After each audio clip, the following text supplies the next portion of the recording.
Assalamu alaikum warahmatullahi wabarakatuh. Hope you're doing well. So, I want you to think about what would mass deportations look like.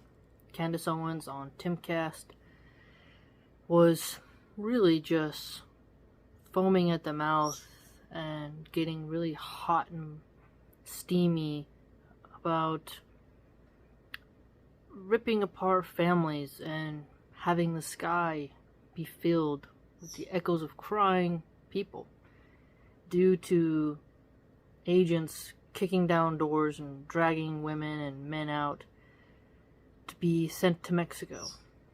All because they were invited in illegally. They could be law-abiding citizens in all other aspects. But because they don't have the piece of paper, they should all be mass deported. And Candace Owens and others like her recently have been talking about what they call anchor babies. So Tommy Lauren and Coulter, all the wicked witches who claim to be Christians, say that if you're illegal and your child is born in America, they're not American and they should be deported to Mexico. So they would be stripped of their social security number and sent to a country they don't have anything in common with anymore. Or ever had in common with, really. I want you to imagine Christian women, Christian Republican women, clapping, dancing, and singing as little children are watching their mothers and them be loaded into a police car and driving away from their family, their friends, their schools, and sent to a country they know nothing about. And how communities would witness such horrors. Citizens would witness their friends, their classmates, their co-workers, all being hunted, targeted, detained, abused, people fighting and clashing in the streets. And all the eyes would gaze upon the Republican Christians and the pain that they spread throughout the United States. Children, in their minds, would know that American Christians of the Republican Party destroyed their family and tore everything they ever knew apart. Is that sustainable? Is that a goal? Is that something to be proud to say? See, what is bizarre is us Americans have been the bald eagle of the world for so long that we're funding Israel's war, their genocide. We're funding a proxy war with Ukraine and Russia. Now our leaders want to keep poking war with Iran. They're bombing Yemen. They wasted money in Afghanistan, lost that war. Countless wars that America has been involved in.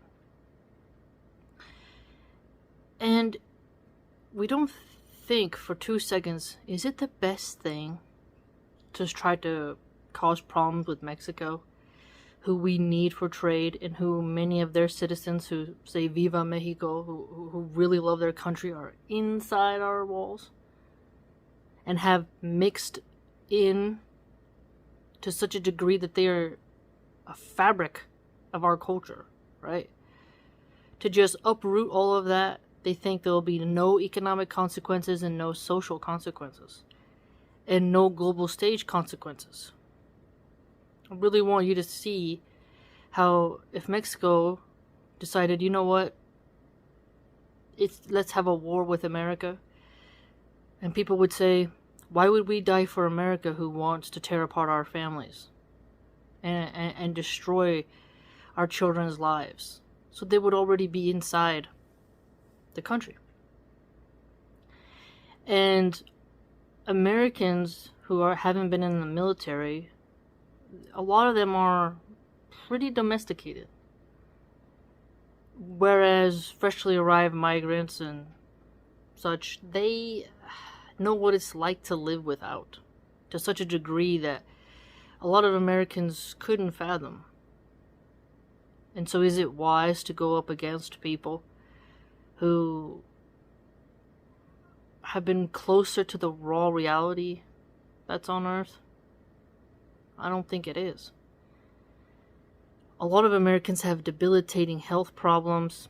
Our population is not as masculine as it used to be, and there's a lot of gangs. It's just not as strong as it once was.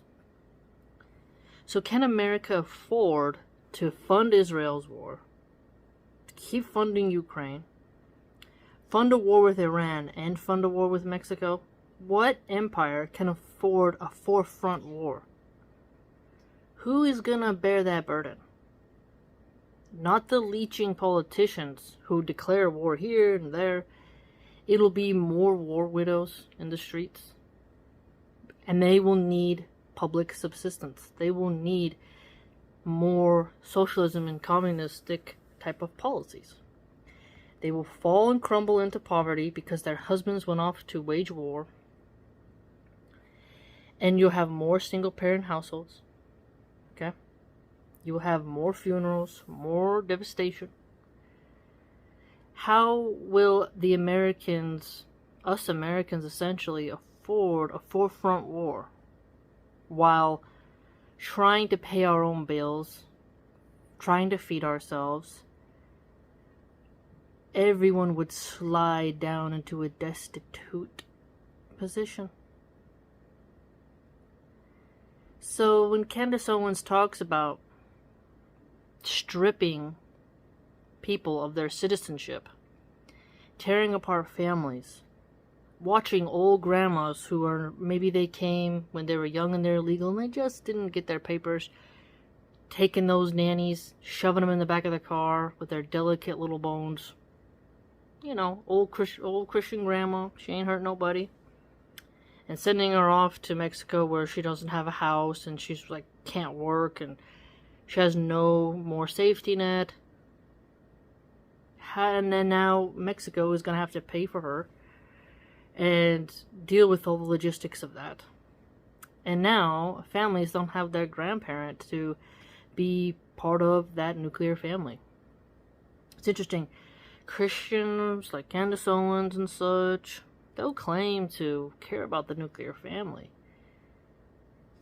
But yet, here they are, cheering the destruction of the nuclear family simply because they lack a piece of paper. So, do you actually fundamentally in your core care about children having a mother and a father and grandparents and a stable home? No, you don't. You don't. If you care more about a piece of paper than you do a child having a mother, I don't think you're quite moral, really, because a mother is more important to the child than a stupid piece of paper. Also, is it wise to encourage people to snitch out everyone? To put that level of fear in society? Where it's like telling your neighbors, see if they're illegal, do this, do that. Do you want children growing up with that level of anxiety? Now, it is quite fascinating. Christians in America who are Zionists have been conditioned to hunger for the destruction of families with what's happening in Gaza. So that same viciousness and malicious nature towards children is now here when it's coming to undocumented children. They came illegally. Oh, throw them back into the desert. Get them back. Mothers who came pregnant, gave birth. Oh, the kid's grown on to the 5th grade. Send them away. Traumatize them.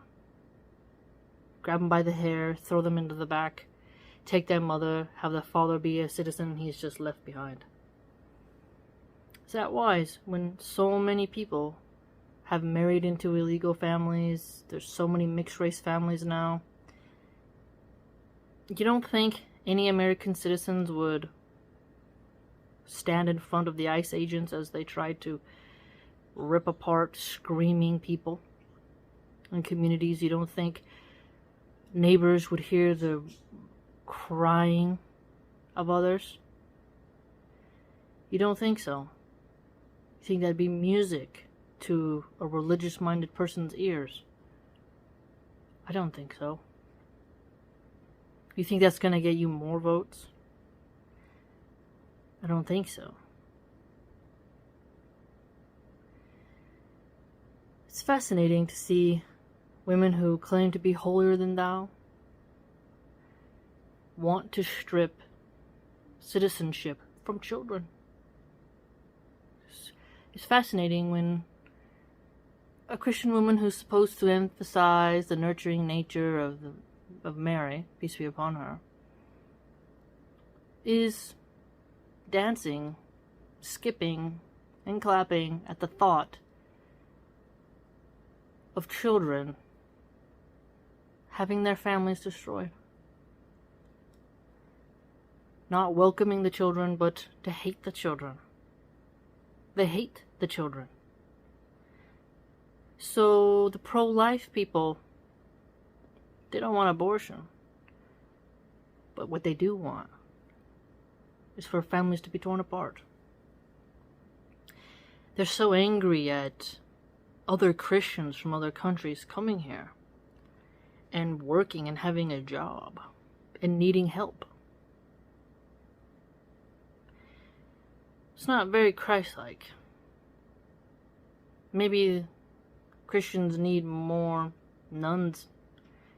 Nuns who would go to the children and to the orphanages and have mercy towards them. Because apparently these Republican Christians who are Zionists, who are very happy, gleeful even, to keep funding a war that has killed over 10,000 children, they're now happy to say mass deportations and to hear the cries of children in their own country. Mask off, isn't it? And they call us Muslim women primitive and terrorists. Muslim women don't want the children of Gaza to be hurt. And I myself, I can only speak for me as an American Muslim, born and bred in America. I don't want to see the undocumented migrants' families torn apart. I love that community. It was the illegal migrants who helped me survive so much of my life. How they live, their values, that helped. It's fascinating. American Christians stuff their elderly in old folks' homes, and yet Latinos, very tight-knit families. Grandma lives with them. They have 10 people living in an apartment. They're very close-knit. Could we not benefit from that? Is it good that American Christians stuff their kids in daycares and their elderly in old folks' home? Send their teens off to college to get ran through, and their men are addicted to porn. They don't want rural, hard-working, traditional Christian migrants to come into the country. Think about that. They're attacking traditional Christians, while claiming they are the ones who are going to help America return to traditionality. They're blocking and hating traditional Christians of Latin America who actually, their women can actually cook, who are fertile, have more children, love their children. Think about that. A migrant woman brings her child through the desert to have a better life and sticks by her child and risks it. She gets R-worded. She comes here. Whereas a modern Christian woman, she freaks out if you even tell her to not dress sexy in church. She wants a PhD. She doesn't want to homeschool. She doesn't volunteer. She hates the superior trad migrant Christian because those women are more submissive. They actually have preserved more gender roles. So could it be maybe the Republican Christian woman is actually jealous of a trad Latina who hasn't polluted her womb with birth control and done all of the shenanigans of sororities and whatnot? There's something to that.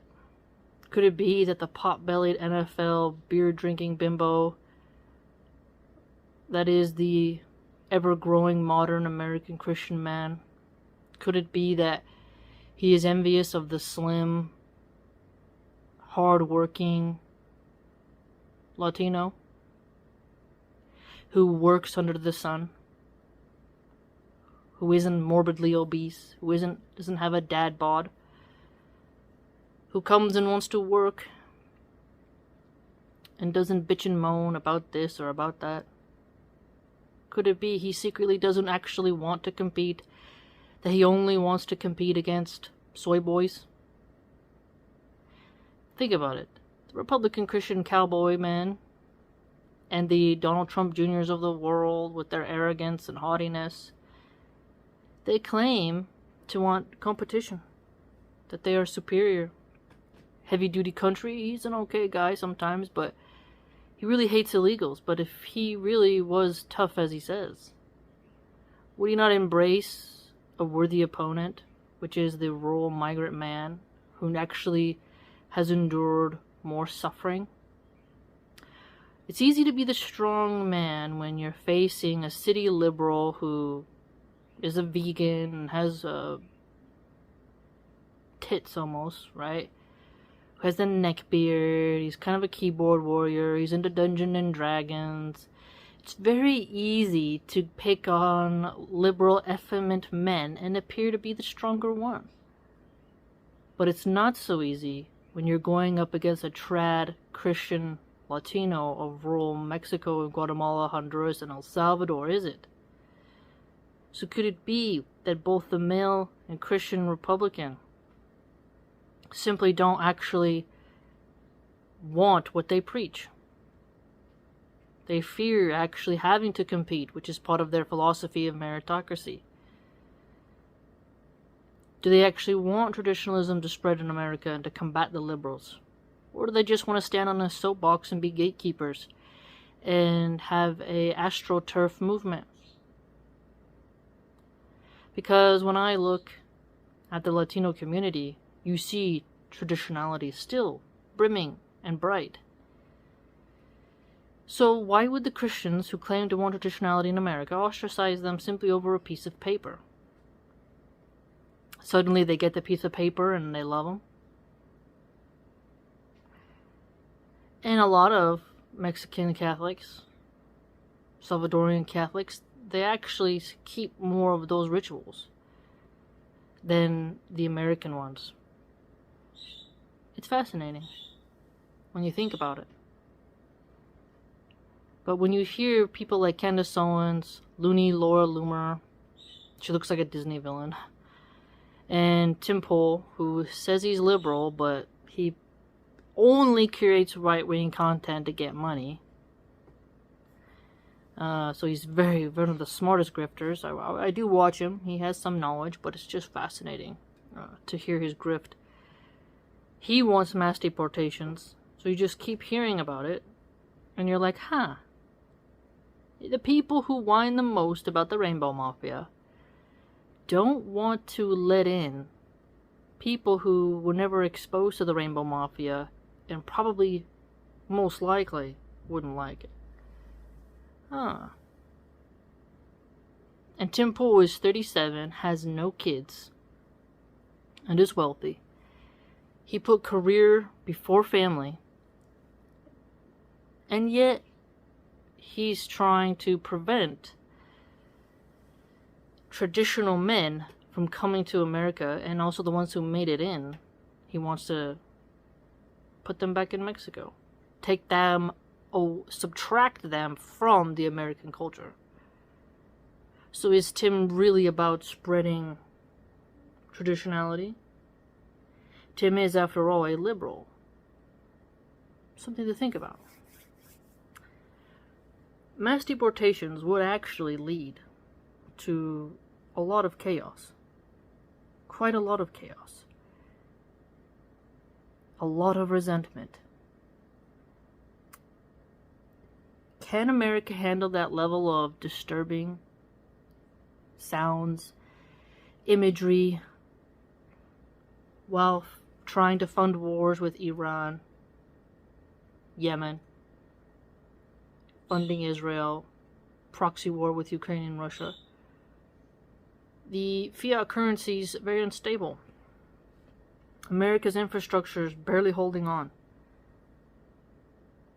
The public schools are underfunded. We are having a housing crisis, right? Affordability, cost of living, cost of healthcare. How much more taxes will need to be taken off of people?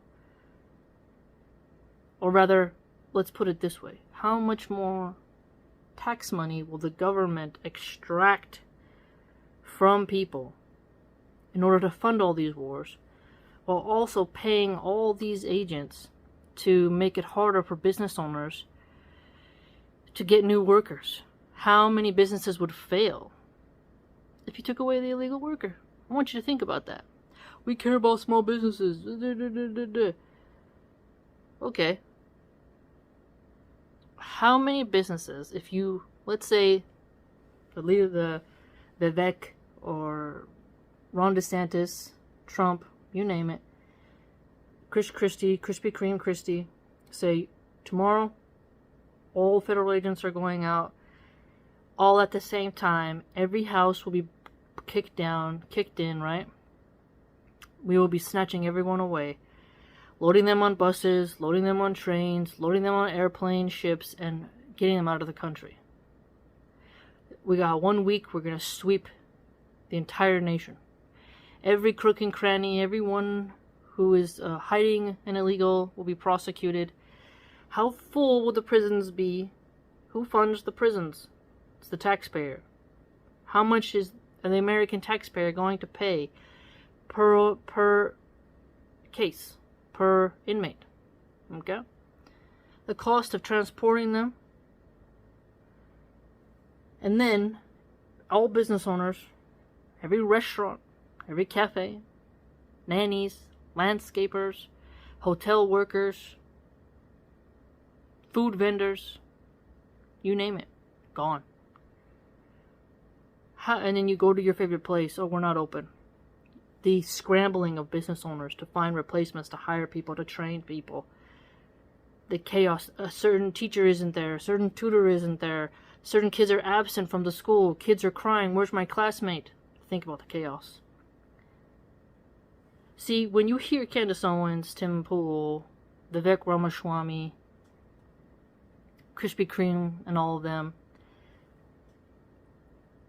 take their philosophy, what they're preaching, and then actually envision it being carried out. And then see how that would work. There are at least 15 million illegals. And growing more every day. Logistically, to carry all that out would be a problem.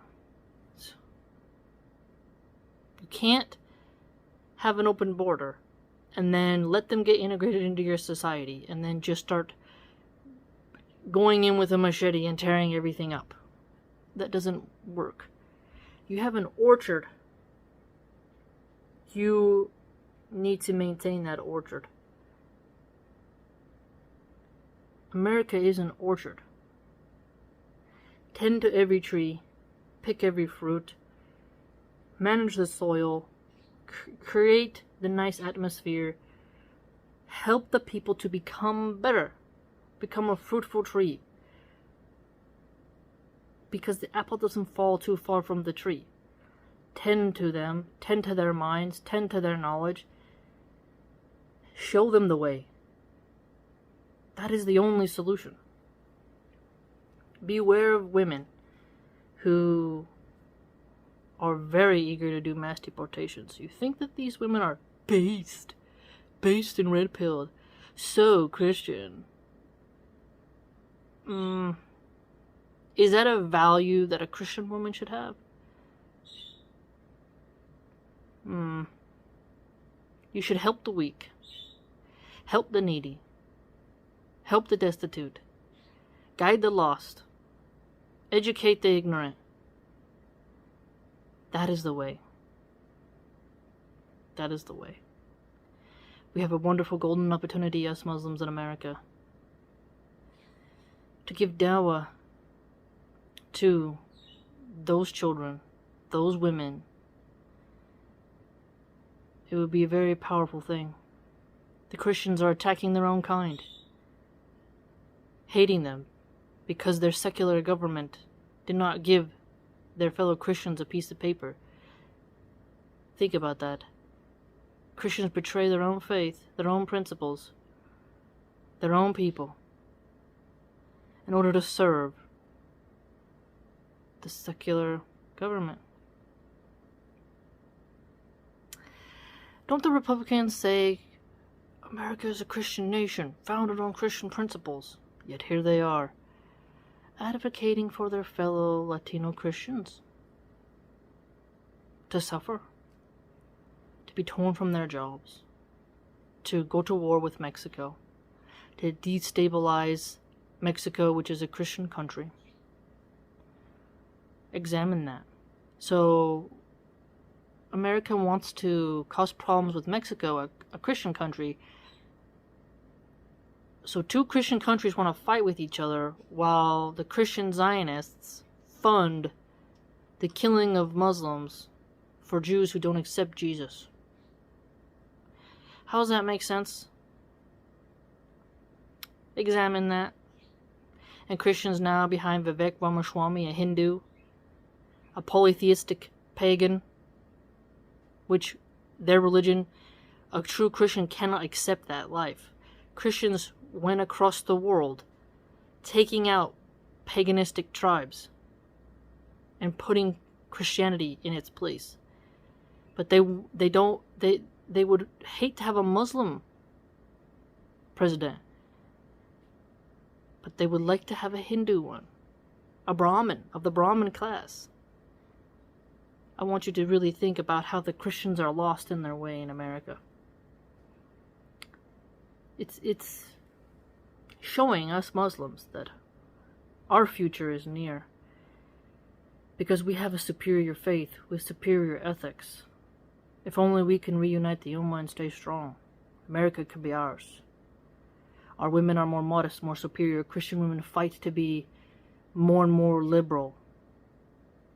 Tommy Lahren, Candace Owens, they claim to be, and Pearl Davis, they claim to be so Christian-like.